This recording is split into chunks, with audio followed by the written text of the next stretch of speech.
In New York in the 1980s, the emergence of crack cocaine brought a new wave of violence. Drug dealers robbed and killed as they scrambled for power. Ordinary citizens were victimized. Even children were not immune. The FBI joined forces with the New York City police to take back the streets. Their best weapon against deadly drug gangs was the C-11 squad.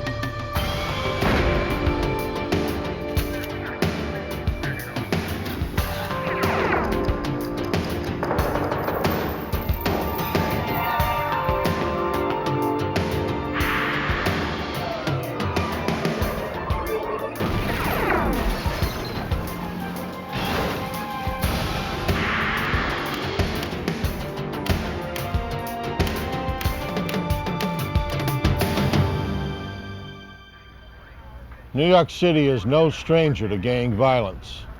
But when a 12-year-old child was kidnapped, the gangs had crossed the line. Law enforcement raced to find the missing boy before it was too late. I'm Jim Kallstrom, former head of the FBI's New York office. Agents would have to infiltrate the secretive world of a vicious gang to stop the murderous exploits of a drug lord.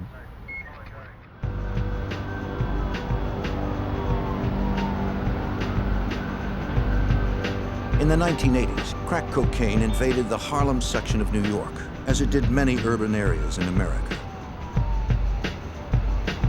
Over time, the cheap and highly addictive drug crippled communities unlike any other drug had before. With the crack came ruthlessly violent gangs that ruled the streets. No one was truly safe. On December 5th, 1989, 12-year-old Donnell Porter was walking to elementary school alone. He never made it to class that day.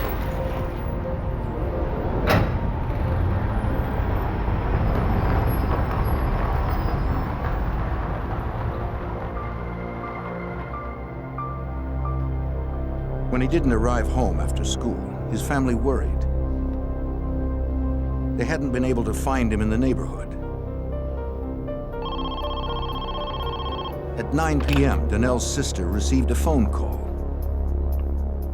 Yeah. A man on the other end said Donnell had been kidnapped. He wanted $500,000 or the boy would be killed. Inside the men's bathroom. The sister said the family didn't have that kind of money. It didn't matter to the caller. Yeah. He warned them not to contact police, then instructed them to go to a restaurant at 125th and Broadway. Behind a trash can in the restroom, they'd find something that would prove he was serious. You got it?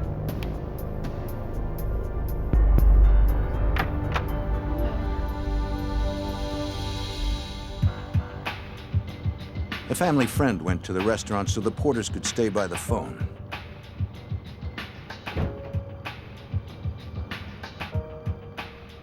He didn't know if it was a setup.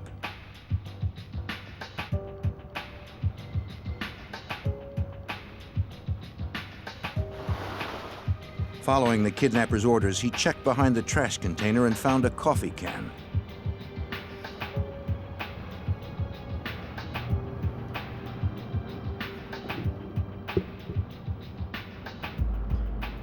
Inside were 2 rings, an audio cassette, and a child's severed finger.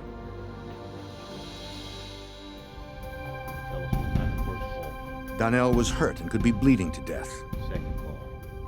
Despite being warned not to, the family called the New York City police. Following you, looking at you. Nobody standing around. The family told investigators what they knew. Detectives inspected the evidence. The sister said that the rings belonged to Donnell. They'd been given to the boy by his older brother. On the tape, a recorded plea for help was definitely Donnell's voice. The family told detectives about a second call in which the kidnapper had lowered his ransom to $350,000. It was still far beyond their means. They said they didn't know why they were targeted for such a high ransom. But detectives knew what the family wouldn't say. So you came straight back. The victim's older brother, Richard Porter, was a major crack cocaine dealer in the area. Police believe the kidnapping was related to his drug empire. NYPD contacted the New York FBI's reactive squad for assistance.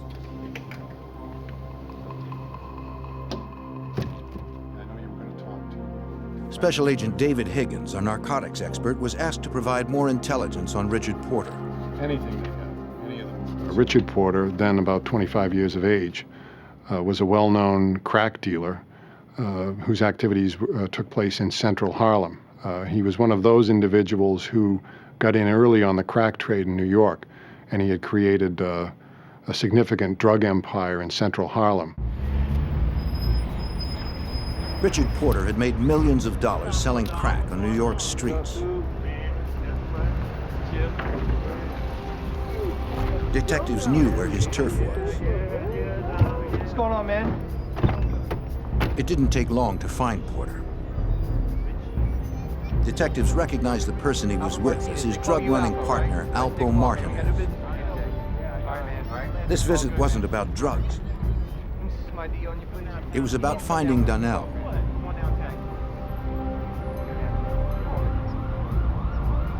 Porter agreed to come to the station for an interview, though he said he didn't know how he could help.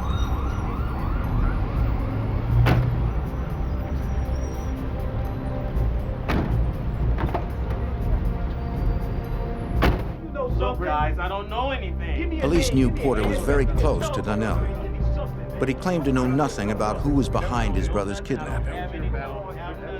On the streets, these matters are usually solved without the cops.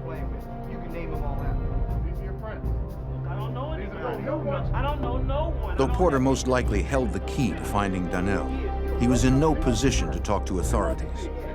Richard Porter, because of his situation as a drug trafficker, found himself in a ticklish situation legally. It would have been difficult for him to cooperate directly with law enforcement.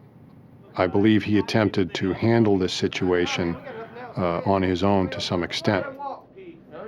Police had nothing to hold him on.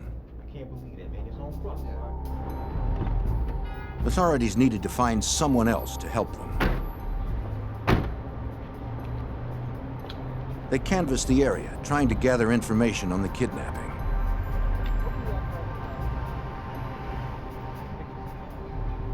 In such a close-knit neighborhood, someone had to have heard something about Donnell.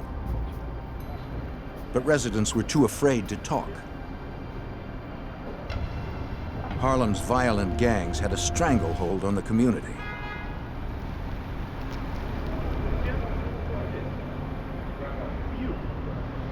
Detectives were left with nothing. With each passing day, police in NYPD's 32nd precinct knew Donnell's chance of survival decreased. Investigators maintained contact with the boy's family, who were desperate for more word from the kidnappers. We need to get to the bottom of this. A week after the abduction, the family received a note.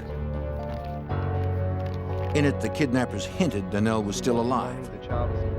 They demanded their money. We gotta do something. But no more ransom calls came.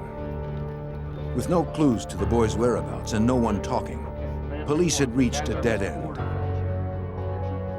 They somehow needed to pressure Richard Porter into We gotta cooperating, get him back in here. or hope he would pay the ransom to get Donnell back.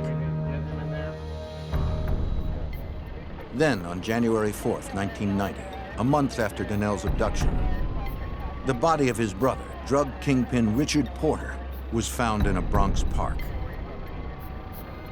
He had been shot twice, in the head and chest. There would be no one to pay the ransom now.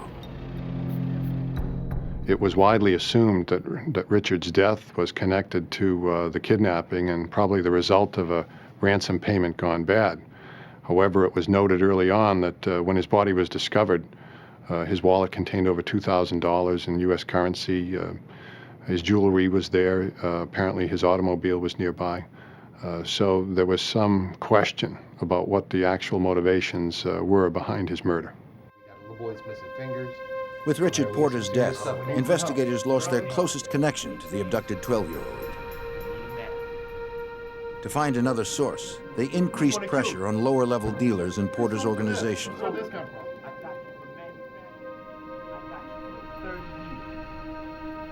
Facing drug charges, they were offered leniency in exchange for information.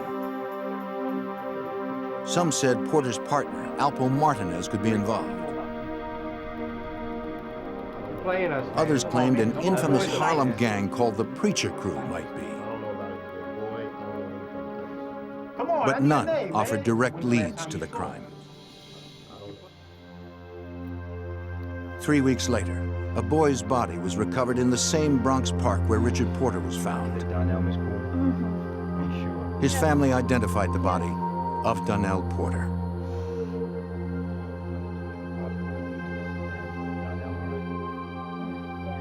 Cause of death was blunt force trauma to the head. Death of a child is always a disturbing event. There's a 12-year-old boy, he's on the way to public school. He's kidnapped, tortured. He's heard on the tape cassette crying for help from his family. Donnell's murder stunned the entire Harlem community, even though violence was a daily occurrence there. At the time, Sergeant James Marr worked NYPD's notorious 32nd Precinct, where Donnell lived. In the late 80s and the early 90s, the 32nd Precinct, which is actually geographically only 1 square mile, was one of the most violent precincts in New York City. They averaged in the area of the upper 60s to low 70s of homicides a year, and added on to that were shootings, several hundred shootings, that the people didn't die. In response to the increased violence in the city, a task force called the C-11 Squad had been formed at the FBI's New York field office. Detectives from the 32nd Precinct and FBI agents were assigned to the squad. C-11 was created to address these entrenched criminal conspiracy groups in the city of New York. The locals brought their knowledge of the streets, the knowledge of the subjects involved to the table. The federal agents brought along with them the access to the federal courts, which included the access to the federal sentencing guidelines in the United States Attorney's Office. After the murder of Donnell Porter, they knew they had to take back the streets. C-11 would first go after Alpo Martinez, Richard Porter's partner. The problem is here, we haven't If their identified the partnership other had crew unraveled, yet. he would have had the most to gain from extorting Richard Porter and killing him. We're still working on some surveillance. A year earlier, a warrant had been sworn out for his arrest on drug charges. But when Martinez couldn't be found, federal prosecutors had to drop the warrant. In police computers, the C-11 Squad flagged the names of known associates of Alpo Martinez. If any were arrested, they would be notified.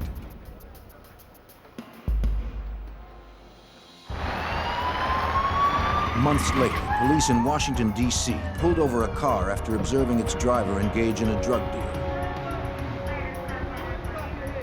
The driver was a known courier for Alpo Martinez.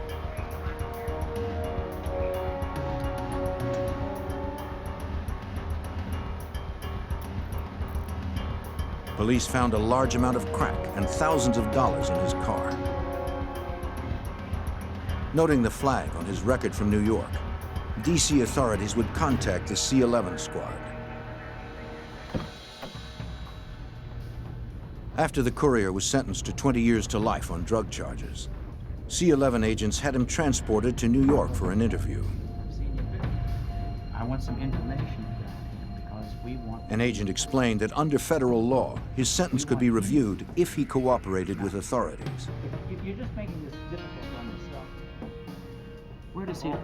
He told what he knew about Martinez and Porter's East Coast drug operation.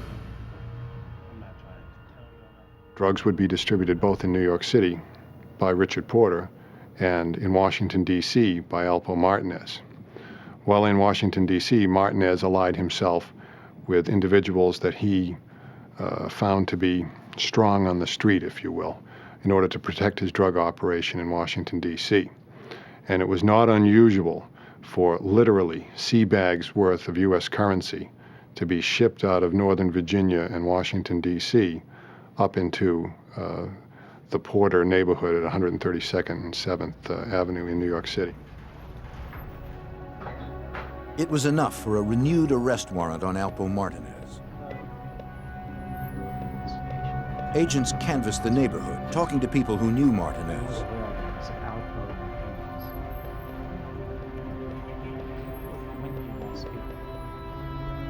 Most were afraid to talk. Eventually, agents learned the fugitive was going to pick up his wife's car at a dealership in northern New Jersey. Undercover agents staked out the dealership. They didn't know if Martinez would show up, but they knew he liked fast cars.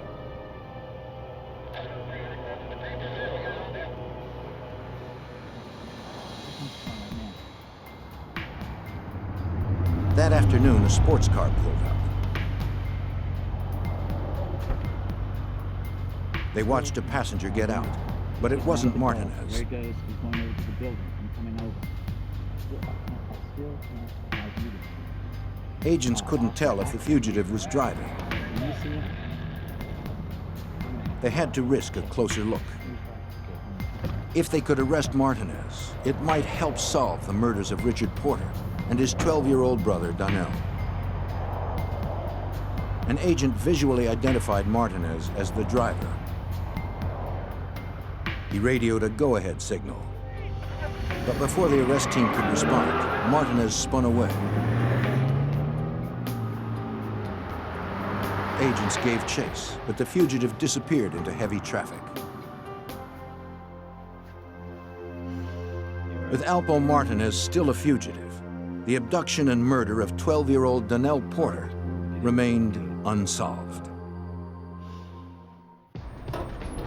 The abduction and murder of 12-year-old Donnell Porter showed that Harlem's drug violence was out of control. The FBI's C-11 squad knew the murder was connected to the boy's brother, crack dealer Richard Porter. But Porter himself had been killed.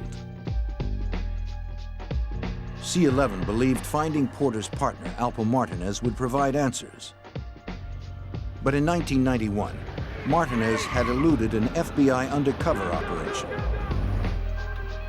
From the incident, the FBI got his license plate number and alerted New York police to be on the lookout for the vehicle. The next day, police spotted it, parked on a Harlem street. They impounded it, hoping it might lead to Martinez. They believed the fugitive wouldn't retrieve the vehicle himself, but FBI Special Agent David Higgins waited to see if he'd send someone. A young lady showed up who claimed to be the true owner. She was the registered owner. Ultimately, a quick investigation established that she was what we call a straw man, or somebody who had stepped forward in order to buy and register the car on behalf of Mr. Martinez. Martinez was nowhere to be found in New York. Acting on a tip that he had traveled to Washington, D.C., agents set up surveillance at the D.C. home of the fugitive's ex-wife. In the early hours of November 7th, 1991, they spotted Martinez getting into his ex-wife's vehicle. This time, he wasn't driving. As they pulled out, the FBI made their move.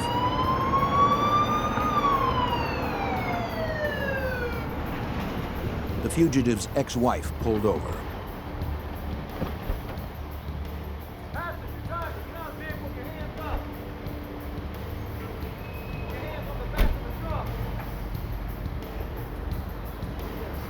The cocaine in his possession helped cement the case against one of the biggest drug traffickers on the East Coast. Ultimately, Mr. Martinez pled guilty to an indictment in the Eastern District of Virginia, which accused him of trafficking in over 1,000 kilograms of cocaine. The wholesale value of that would be $20 million. Richie Rich, who killed him? Investigators also had evidence against Martinez on several gangland murders. The little boy? Yeah. I don't know nothing about that. They told him they knew he was Richard Porter's partner, so he stood to gain from Donnell's and Richard's death.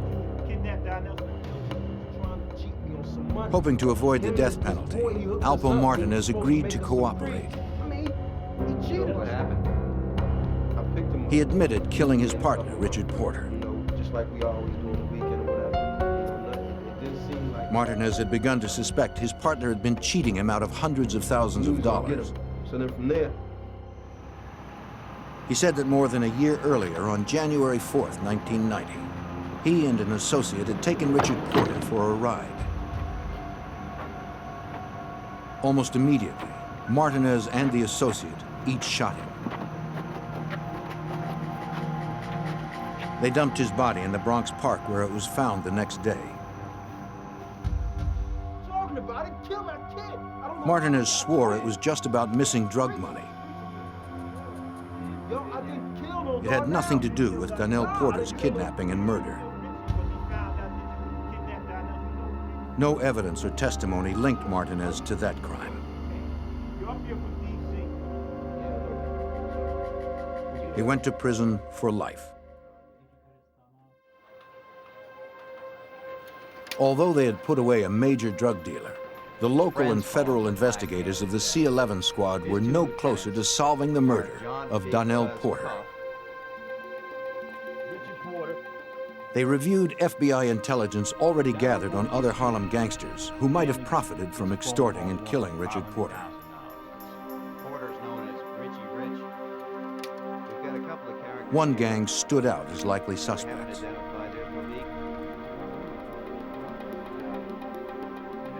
They were known as the Preacher Crew. The gang's leader was Clarence Preacher Heatley.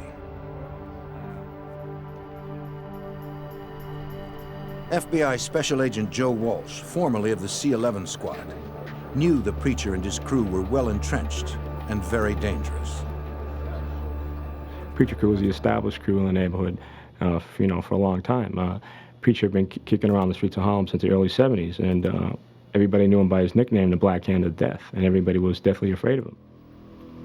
NYPD Sergeant James Marr of the C-11 squad learned the Preacher had a reputation for violence.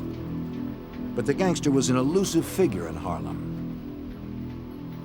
You could walk up to anybody in the 32nd precinct, no matter how church-going they are, no matter whether they're businessmen or local drug dealers, they all have a Preacher story. They all know who Preacher is.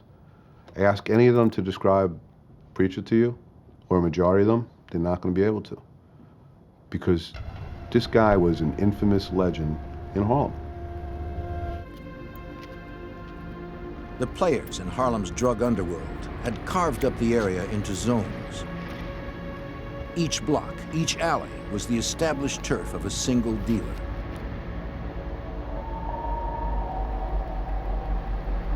Most dealers respected the boundaries. But the Preacher did not. He considered all of Harlem his turf. He made his money not by dealing drugs, but by taxing other dealers. But he was mostly into extortion, extorting drug dealers. These are guys that were violent in their own right. He would go up and claim their car. If a drug dealer looked like he was getting paid, so to say, he was driving a brand new full-size Mercedes-Benz, and Preacher liked that car, that was Preacher's. Those who argued with Preacher paid a heavy price. It was a system that made him a rich man. If you're hitting every other drug dealer on the streets, 2,000 here, 3,000 here, 5,000 there, that's a lot of money. It adds up. And believe me, they all paid, because if they didn't pay, Preacher would pay him a visit, or he would order his people to pay him a visit, and they'd wind up dead. We took him in last week. The Preacher's history of extortion and violence made him a likely suspect in the abduction and murder of Donnell Porter. John Cuff. C-11 had outlined the basic structure of the Preacher crew. Including some of his other main guys in his crew. The Preacher's main lieutenant was a man named John Cuff. He was a particularly dangerous criminal according to C11's detective Vinnie Flynn. John Cuff was an ex-New York City housing cop. As a cop, he provided protection and bodyguard work for Preacher. So if they were driving through the neighborhood and were stopped, John Cuff had a shield where he would probably be let go and not given a summons or anything further would happen. John Cuff had a reputation of one to be feared, very violent person. Yet no evidence linked either man to Donnell Porter. Though C11 suspected Preacher was involved in the deadly kidnapping, he probably didn't commit it himself.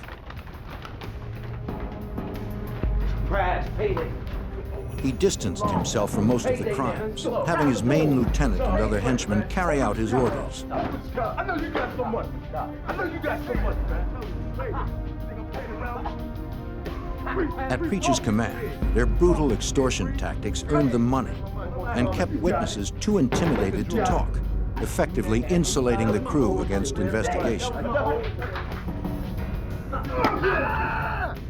We go into a bodega or someplace up in Harlem, and we'd say, we know he came in here, and the guy would have a cast on his hand. We know he broke your hand, and the shop owner would say, I don't know what you're talking about, and that shop owner would be paying rent, or tax to Preacher, but nobody would tell us anything. With people too afraid to talk, crimes continued to pile up. On New Year's Eve, 1992, emergency units responded to a call in the Preacher's territory. A man lay dead in his car, the victim of a drive-by shooting.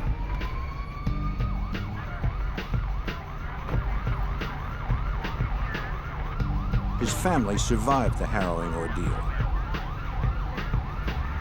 They described how the killers pulled up next to them on the street and opened fire.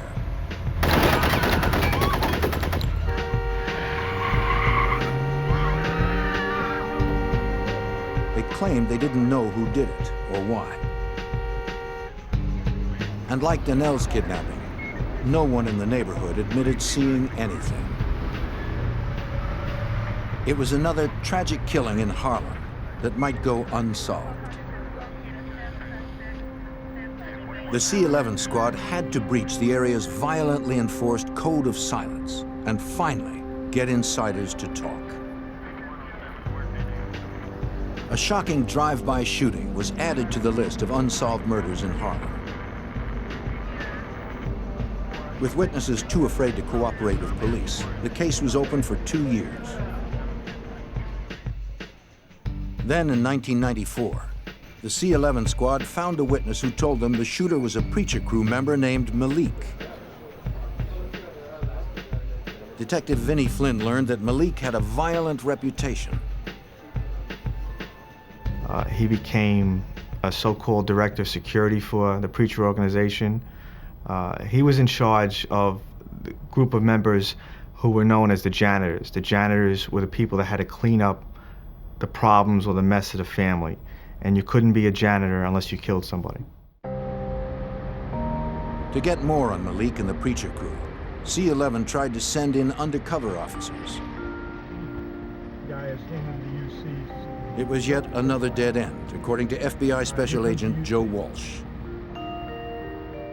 We weren't able to really get in, so to speak, and get an undercover in there to buy narcotics from Preacher, because Preacher was very, very careful. He was, he's a very smart man, and we couldn't get the undercover, close to him. The Preacher had closed ranks, ordering the people he extorted not to sell to new buyers and to keep a low profile on the street. Investigators needed a witness with close ties to the crew.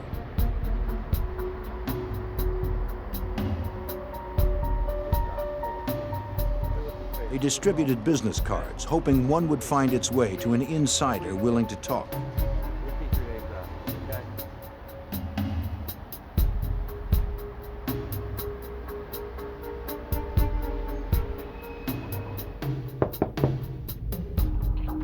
Their persistence paid off. In April 1994, a crew member contacted the C-11 squad because he realized his life was in danger.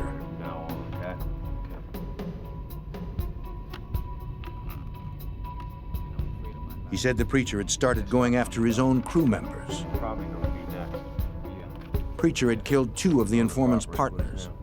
Yes, sir. I want you to take a look at some pictures. Fearing he was next, he asked Sergeant James Marr for protection. It was a stone-cold killer himself who became an informant that was so fearful of Preacher and of being killed like his partners had that he came to me, that he came to us, that he gave us information on specific crimes, that he talked about crimes that had been unsolved for years. Investigators were frustrated that the informant knew nothing of 12-year-old Donnell Porter's kidnapping and murder. But he did give investigators their first specific insider information about Preacher Heatley's organization. He mentioned a killing basement that the crew used as a meeting place and execution chamber. Talk to me. At some meetings, Preacher would call for a vote on the fate of gang members who had fallen out of favor. Killer. If the majority voted thumbs down, Preacher ordered a murder. In March 1994, Preacher called for a vote on Malik, the janitor who had done the drive-by shooting. He believed Malik could no longer be trusted.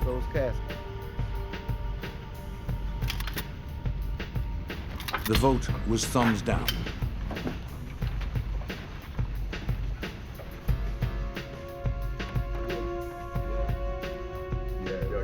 Yeah, what's up? Preacher summoned Malik to headquarters. How y'all doing? All right, most love, man. Most love, man. Most love. How you doing? I ain't seen you in a long time. What you been at, man? Most love. Know it, man. How it is. Malik thought he was there to take part in the beating of a crew member that he had had problems with in the past. Jay, I know you're slinging, man. All right, word.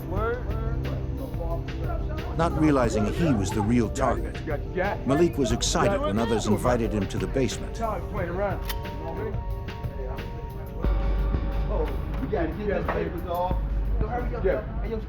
If you went down there and you were followed in there, you know, somebody was behind you, you weren't coming out alive. Yo, son, let's go get this dude, son. Let's go get him. We're gonna do this to you, man. Real, yo. Do this to you. Yo, oh shit. Preach, what's up, man? What's up? Yo, what you doing? Oh, man. Yo, Preach, man, come on, man. Preacher told Malik he had to die. He was gaining too much influence within the organization. Preacher wouldn't tolerate it. Malik pleaded for his life. But the order had been given. Grab the saw, son. Clean him up. At Preacher's command, other janitors used a circular saw to dismember Malik.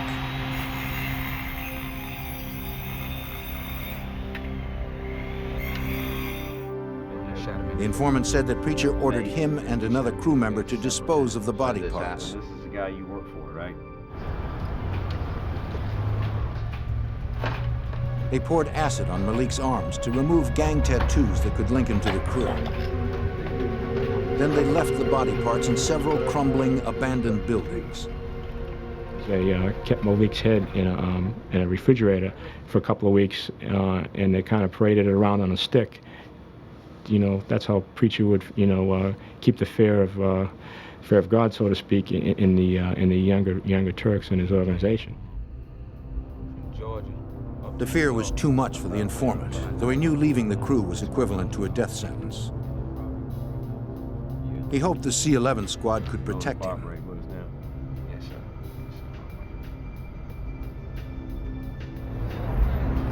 It didn't take long for word to get back to the Preacher that the informant had cooperated. One day, the informant was leaving a New York courthouse when he spotted Preacher in cuff. He was sure they were there to abduct and kill him.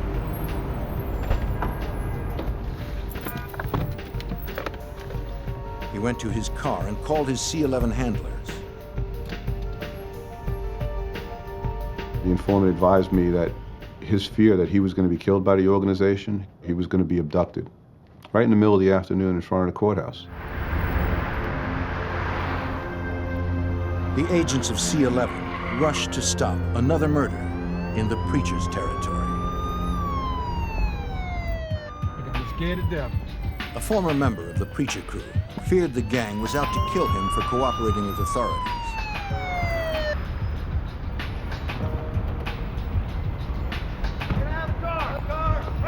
Agents and detectives from the FBI C-11 squad came to his aid just in time.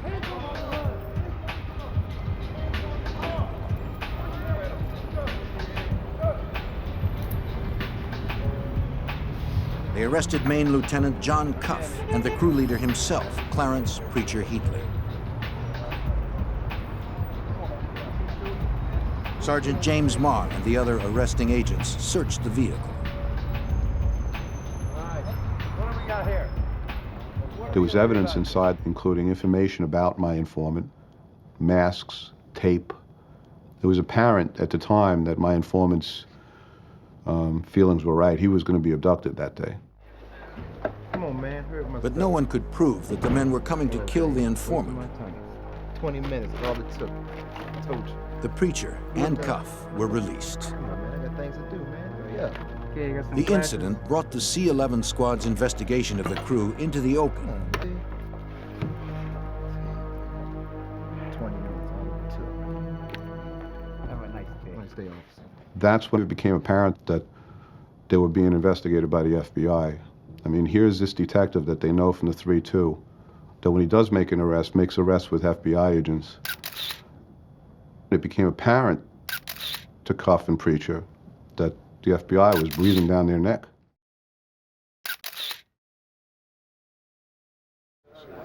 Preacher further insulated himself. The FBI would have to get him by going after his organization. To prosecute, they would use federal racketeering statutes known as RICO.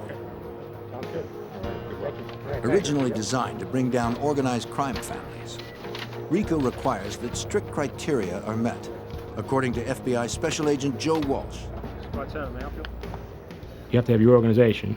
You have to have your leader, which in this case was Preacher, and he has to have 5 or more people working underneath him, you know, to facilitate the conspiracy of the organization.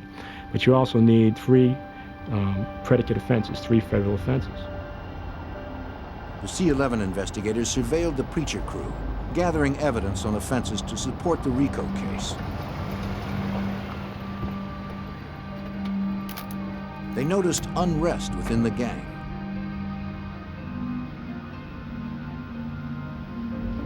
It seemed the pressure of C-11's investigation was getting to the Preacher.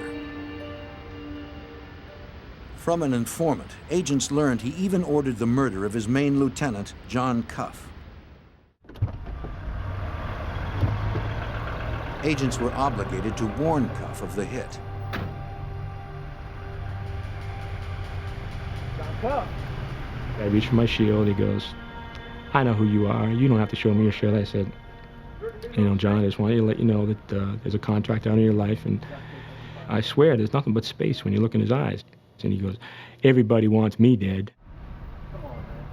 Coming in, man. Come on, man. Cuff was undaunted by the threat. Though the Preacher was tightening his grip on his men, investigators still needed to get evidence of the crimes the crew committed to support the racketeering organization.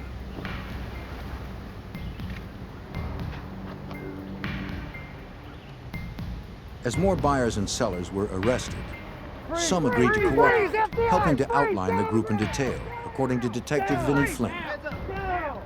We obtained informants through narcotics investigations, arrests made by the 3-2 precinct and the 3-2 detective squad, through information they developed and informants they developed. Because of arrest, information was compiled, which built a case against the Preacher crew. About some murders. What murders do you know about?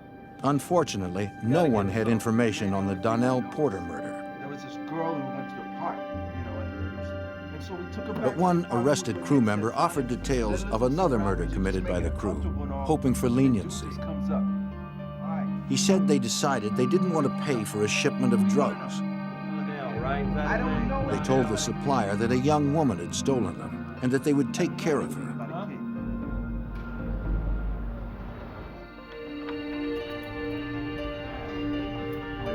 She was a single mother who sometimes worked as a courier for the crew. So, did you see when we whacked that? They brought her to a Harlem apartment, telling her they wanted her to hear a record they had produced. Look it up.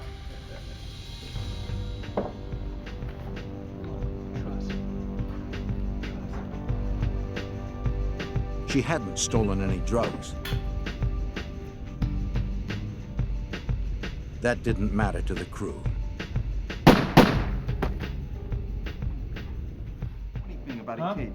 The informant explained how they cleaned up the crime scene, then dumped the body in an abandoned building.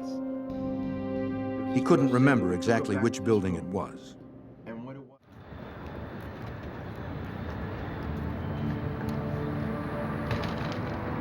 In August 1996, after more than 5 years of meticulous investigation, the U.S. Attorney's Office of the Southern District of New York decided they had enough for indictments and arrests on federal RICO charges. The first indictment was against Clarence Preacher Heatley and John Cuff.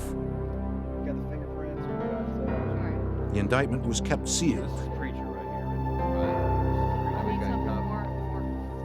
If word got out to the preacher, he might disappear forever. Investigators staked out Preacher's Harlem headquarters.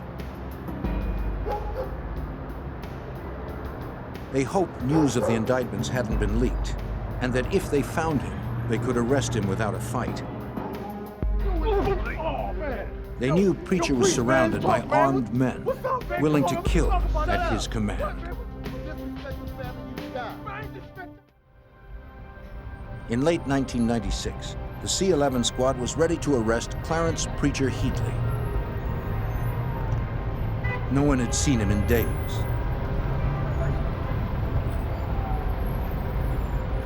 On August 12th, he emerged from his headquarters building. Detectives made sure he was alone, then moved in. Preacher, drop the phone! Drop the phone! Drop the phone! Let me see your hand! Get on the car! Get on the car! Get on the car! As he was arrested, the elusive gang leader remained relaxed and confident. As soon as he was in custody, other teams arrested his main lieutenant, John Cuff. 2 months later, 15 more Preacher crew members were indicted. Arrest teams prepared for simultaneous takedowns. They had to strike fast, full force, to arrest gang members safely. Detective Vinnie Flynn and other C-11 investigators developed more cooperating witnesses among the arrested crew members. Once people were arrested and being prosecuted, they agreed to cooperate, and they felt that they were used by the Preacher crew, and felt that if, in some cases, if they didn't participate, they would have been killed too. So this was their way out of the Preacher crew and from under Clarence Heatley's control. Investigators learned in which Harlem buildings the crew dumped some of their victims. Finding physical evidence was crucial in order to prosecute the RICO case. One building was a shell, partially collapsed on the inside, further complicating the retrieval. After days of excavating tons of rubble, a body was discovered. Lab examiners determined it was the body of the young mother who had been killed as a cover for stolen drugs.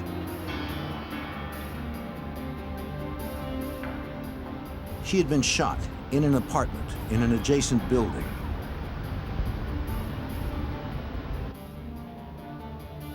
Evidence response teams checked the apartment. That's the apartment where they kept Malik's head. And in the refrigerator, there was a lot of blood still left in the apartment. And inside the refrigerator, there was Malik's blood from where they kept his head. They were able to trace that at the lab. Malik and several others had been killed in the basement of the Preacher's headquarters.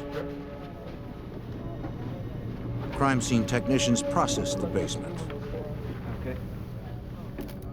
Arrested crew members said Preacher had them scrub the place with boric acid after each killing.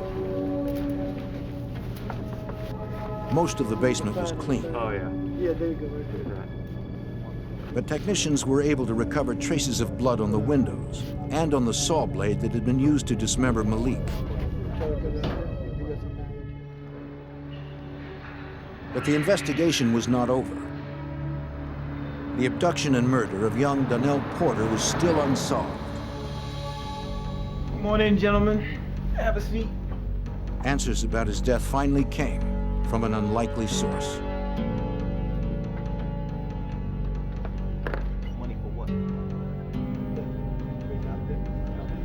An assistant district attorney convinced the boy's uncle, preacher crew member John Apple Porter, to come in to talk.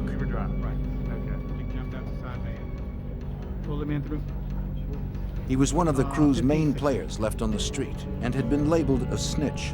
2 attempts had been made on his life. The DA suggested that Porter cooperate to earn protection in prison. He confessed to several murders and revealed what happened to his nephew Donnell. According to Sergeant James Marr, the kidnapping was prompted by jealousy and greed. The underlying factor with Johnny Porter, Johnny Apples, with the kidnapping was when he came home from prison, Richie Porter, his nephew, was this big Harlem drug dealer. He was getting paid. Richie Porter used to wear a lot of gold, used to really like flashy cars. He was making a lot of money, and he wasn't giving any to Johnny Porter. And Johnny Porter felt he was owed this, and he decided to take it. And the way he took it is he snatched the kid. Porter said the preacher agreed to the kidnapping. He sent one of his janitors, Malik, to help.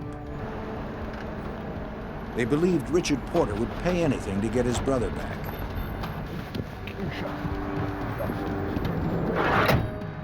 No. They kept the boy in a basement where no one would hear him. What's up, Sean? Gonna make a tape for us. They cut off his finger and recorded the boy's pleas for help to prove to his family they were serious.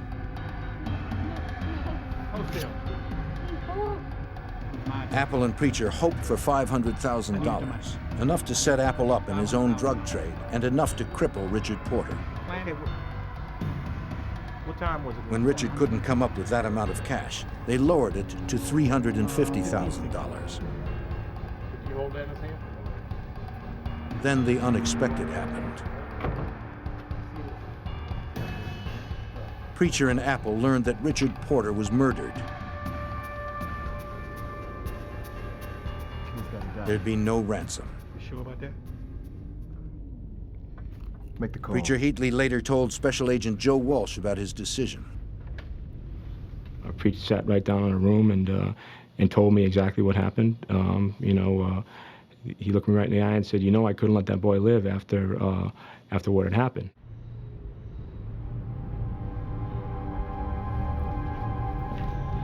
Yeah. John Porter insisted that it was Malik who actually did the killing. Malik was later killed and dismembered at the preacher's command.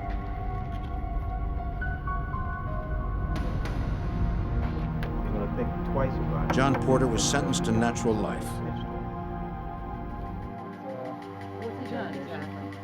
Because of the evidence collected by the C-11 squad, each member of the preacher crew went to prison.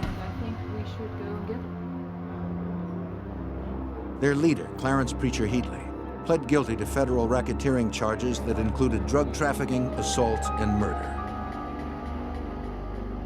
He was sentenced to life with no chance of parole.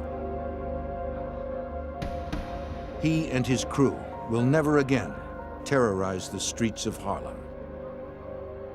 It's estimated that they're responsible for approximately 45 murders that we're aware of. Numerous robberies. If you add the extortion in,